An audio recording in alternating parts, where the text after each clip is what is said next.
નમસ્કાર વિદ્યાર્થી મિત્રો, આગળના ચેપ્ટરમાં આપણે જ્યારે વાત કરી રહ્યા હતા એ સેશન દરમિયાન આપણે વાત કરેલી હતી સીતાપુર્સ લાઇટ. એના પ્રથમ 3 પેરેગ્રાફની વાત આપણે કરેલી હતી યુનિટ નંબર 1 સ્ટાન્ડર્ડ 10. એમાં સીતાપુર્સ લાઇટના 3 પેરેગ્રાફની વાત કરેલી હતી. હવે ચોથા પેરેગ્રાફથી આપણે તેની શરૂઆત કરવા જઈ રહ્યા છીએ.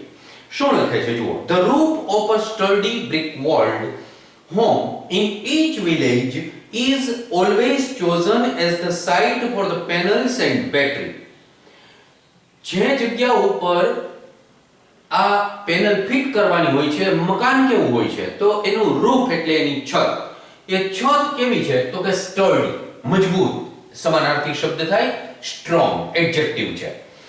એવા મજબૂત પ્રકારની દિવાલ કે જે બ્રિક વોલ્ડ હોય. બ્રિક એટલે ઈંટ, ઈંટની બનેલી દિવાલ હોય. ગ્રામ્ય વિસ્તારોની અંદર આવા મકાનો ઉત્તર પ્રદેશમાં ઓછા હોય છે અને તેથી કરીને એવું મજબૂત બાંધકામ વાળું મકાન કે જેની છત પણ પાકી હોય તેવા મકાનની પસંદગી કરવામાં આવે છે. જેના ઉપર in each village is always chosen, is always chosen આવું લખેલું છે. પેસિવ વોઇસ ની વાક્ય રચના થઈ કહેવાય. as the site for the panel, panel ગોઠવવા માટેની સાઇટ એટલે જગ્યા, SITE એ જગ્યાની પસંદગી કરવામાં આવે છે. અને જે બેટરી ગોઠવવાની હોય છે એ પણ એ જ જગ્યા છે કે જે મજબૂત જગ્યા પસંદ કરવામાં આવે. Azaz, one of the company's first electrician to be recruited from the local district block of Reusa, installs the panel in a southerly direction to capture as much sunlight as possible. સ્થાનિક કક્ષાનો આ electrician છે જેનું નામ છે એઝાઝ. જે અહીંયા વાક્ય મેં થોડું ગોઠવીને લખેલું છે. Ejaz installs the panel in a southerly direction to capture as much sunlight as possible. ફરીવાર સાંભળો. Ejaz installs the panel in a southerly direction to capture as much sunlight as possible. આવું આ વાક્ય છે. એમાં અલગ અલગ રંગથી લીટીઓ કરેલી છે. એમાંથી આપણને પ્રશ્ન બનાવવાનું પૂછવામાં આવે છે અને તેથી કરીને એવી રીતના આપણે એની સામે મૂકીએ છીએ. સૌથી પહેલા એઝાઝની જે કેસરી રંગથી, ઓરેન્જ કલરથી લીટી કરવામાં આવેલી છે.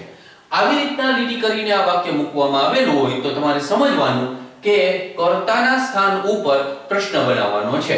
તો કેવી રીતના બનશે? તો who થી આ પ્રશ્ન બનશે. જેવી રંગની લીટી કરેલી છે એવી જ રીતે એ જ રંગમાં નીચે જવાબ લખેલો છે.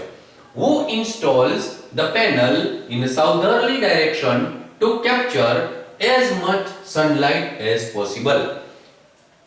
એઝાઝ નીચે લીટી કરેલી છે, પ્રશ્ન બનેલો છે who થી.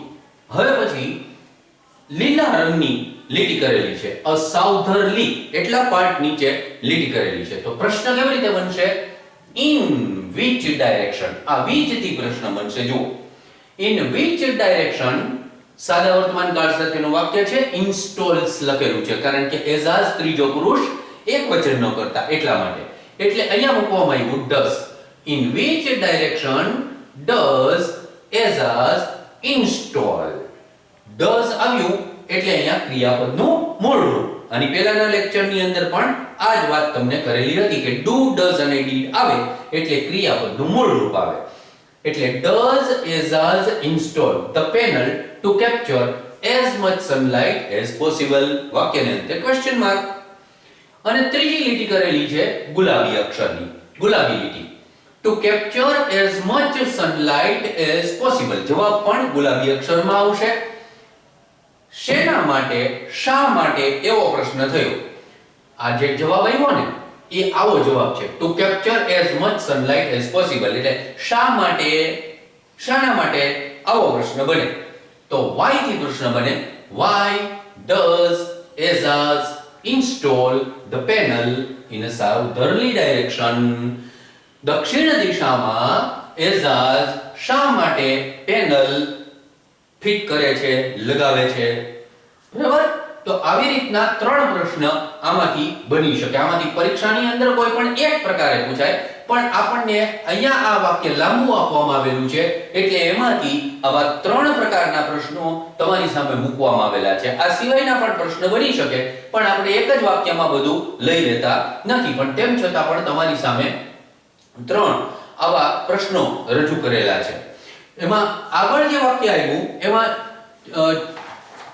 ચોઈસ એ નાઉન બને, પણ એમાં મૂળ ક્રિયાપદ છે ચૂઝ, CHOOSE. આ મૂળ ક્રિયાપદ છે પસંદ કરવું. એનું ભૂતકાળનું રૂપ થાય chose, CHOSE, અને ભૂતકૃદનનું રૂપ થાય CHOSEN, એટલે chosen. એનું પાસ્ટ પાર્ટિસિપલ નું રૂપ થાય. પણ સાથે સાથે આનું ક્રિયાપદ માફ કરશો, આનું નાઉન પણ તમને કહી દો, ચોઈસ એટલે પસંદગી. આ એનું નાઉન થયું કહેવાય. ચોઈસ એ નાઉન થયું કહેવાય. અને આપણે ઘણીવાર બોલીએ છીએ ને કે આ મારી ચોઈસ નું નથી અથવા તો છે, તો આ ચોઈસ એ આ ચોઈસ પસંદગી. તો અહીંયા જે વાત કરી આપણી સામે, એઝાઝ જે છે એ લોકલ કક્ષાએ રેઉસાનો રહેવાસી છે, ઇલેક્ટ્રિશિયન છે, જેની પસંદગી આ લોકોએ આવી પેનલ્સ ફિટ કરવા માટે કરેલી છે. અને લખે છે કે we are saving our environment with these lights. આ લાઇટ્સ થી અમે અમારા પર્યાવરણની પણ રક્ષા કરીએ છીએ. કેવી રીતે? તો કે અત્યાર સુધી કેરોસીન બાળતા હતા, એમાંથી પ્રદૂષણ પેદા થતું હતું, એને બદલે હવે એ લોકો સોલાર લાઇટનો ઉપયોગ કરવા માંડ્યા, એને પરિણામે પર્યાવરણની પણ રક્ષા થાય. હવે જુઓ એ વાક્ય અહીં લખેલું છે we are saving our environment. ચાલુ વર્તમાન કાળનું પાછું વાક્ય મૂકવામાં આવેલું છે, એમાં CV કરેલું છે, એટલે હવે તમને સમજમાં આવી ગયું કે આવા પ્રકારની વાક્ય રચનાને ચેન્જ ધ વોઇસ માટેની વાક્ય રચના કહેવામાં આવે. તો કેવી રીતના બદલાશે ફરી એકવાર સમજી લ્યો. we કર્તા છે, are saving ક્રિયાપદ છે, our environment એ કર્મ છે. કર્મ અને કર્તાના સ્થાને લઈ આવીએ છીએ એટલે our environment પ્રથમ સ્થાન ઉપર આવી ગયું. ત્રીજો પુરુષ એકવચનનો કર્તા સાદો વર્તમાન કાળ એટલે is to be નું રૂપ મુકાણું. ચાલુ કાળની વાક્ય રચના છે એટલે be નું ing વાળું રૂપ એટલે being મુકાણું. જે તે ક્રિયાપદનું ભૂતકૃદનનું રૂપ તો રેગ્યુલર વર્બ છે એટલે saved by us. we ની કર્મ વિભક્તિનું રૂપ us. વાક્ય બની ગયું our environment is being saved by us. આ એનું પેસિવ વોઇસ નું વાક્ય થયું કહેવાય. કેવા કાળમાં? ચાલુ વર્તમાન કાળમાં. we are saving our environment with these lights and there is no pollution in our homes either. અને એને પરિણામે અમારા ઘરની અંદર કોઈ પણ પ્રકારનું પ્રદૂષણ પણ થતું નથી. says a farmer from the village. ગામનો એક ખેડૂત જે છે એ આવી રીતના વાત રજૂ કરે છે. અને હવે એના પછીના પેરેગ્રાફની વાત કરીએ. new businesses are starting to emerge. to emerge એટલે to create, સર્જાવું. એ emerged રેગ્યુલર વર્બ છે એટલે માત્ર ડી લાગે. ભૂતકાળ એટલે past tense કહેવાય, past participle એટલે ભૂતકૃદન કહેવાય. બે એકનું એક જ થાય, emerged. નવા બિઝનેસ, નવા સ્થાનિક કક્ષાના બિઝનેસીસ નું ડેવલપમેન્ટ થઈ રહ્યું છે. the customers amongst the customers too says another. બીજા વ્યક્તિએ આવી વાત રજૂ કરી. હવે જો એનું ઇનડાયરેક્ટ કરીએ છીએ, અત્યાર સુધીમાં પહેલા પાઠમાં માત્ર એક વાક્ય પહેલું તમારી સામે મૂકું છું કે જે ઇનડાયરેક્ટ કરવાનું હોય. another person said new businesses are starting to emerge. id એટલે ઇનડાયરેક્ટ માં એ વાક્યને ફેરવીએ છીએ, એમાં કોઈ લિસનર બતાવેલો નથી. another person said નું said સંયોજક તરીકે વાપરવાનું that. ડાયરેક્ટ ઇનડાયરેક્ટ ની પાછી વાત કરશું ત્યારે વધારે આવશે, પણ અત્યારે ખાલી ઇનડાયરેક્ટ માં વાક્ય કેવી રીતના ફરે છે એ સમજો, પ્રયત્ન કરો. ન્યુ બિઝનેસીસ નું ન્યુ બિઝનેસીસ આર એનું વેર માં રૂપાંતર થાય એટલે આ ચાલુ વર્તમાન કાળનું વાક્ય છે આર સ્ટાર્ટિંગ એ ચાલુ ભૂતકાળની અંદર ફરશે એટલે વેર સ્ટાર્ટિંગ. ટુ પછી ક્રિયાપદનું મૂળ રૂપ જેમનું તેમ મૂકી દેવાનું એટલે ટુ ઇમર્જ. વાક્ય બન્યું another person said that new businesses were starting to emerge. આવી રીતે એનું ઇનડાયરેક્ટ થાય. બીજા વ્યક્તિએ એવું કીધું કે નવા બિઝનેસીસ જે છે એ એનાથી ડેવલપ થાય છે, ઊભા થાય છે.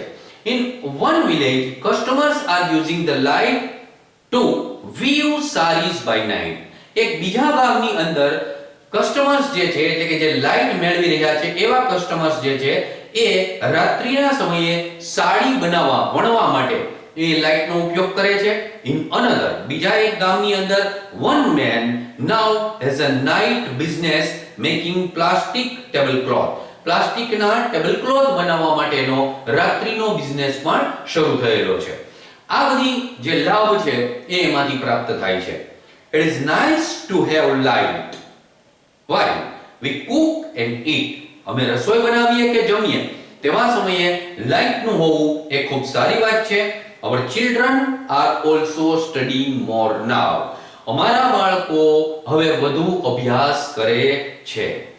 તો આ સીતાપુર લાઇટની વાત અહીંયા પૂર્ણ થાય છે. પણ એની સાથે સાથે એક ટોપિક પૂર્ણ થાય, એક ચેપ્ટર આખો ભાગ પૂરો થાય એટલે આપણે તેમાંથી કેટલોક હોમવર્ક આપીએ છીએ જે તમારે કરવું જોઈએ.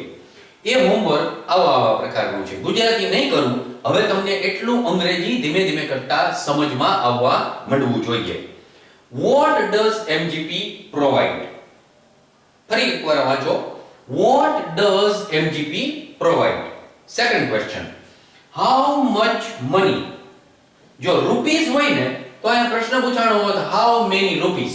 અહીંયા મનીમાં પ્રશ્ન પૂછ્યો છે how much money does a customer pay for a week? રૂપીસમાં જવાબ તમે આપી શકો. How much money does a customer pay for a week?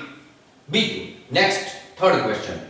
Which type of house is selected for installing the panel? Which type of house is selected? પેસિવમાં પ્રશ્ન પૂછાયેલો છે. For installing the panel. And fourth one and the last one question is like this. How do villagers save environment? How do villagers save environment? આવા ચાર પ્રશ્નો તમને homework માટે આપેલા છે. કાળજીપૂર્વક એનો અભ્યાસ કરો, જવાબ લખવાનો પ્રયત્ન કરો અને સફળતાપૂર્વક પરીક્ષામાં પણ આવા જ જવાબો લખો. હવે પછીનો જે ટોપિક છે પલક્કડ્સ પબ્લિક લાઇબ્રેરી, એ હવે પછીના લેક્ચરની અંદર આપની સાથે ચર્ચા કરવામાં આવશે. હું પ્રયત્ન એવો કરીશ કે હવે પછીનો લાસ્ટ ટોપિક એ માત્ર એક જ લેક્ચરની અંદર તમારી સામે રજૂ કરી શકું. આભાર.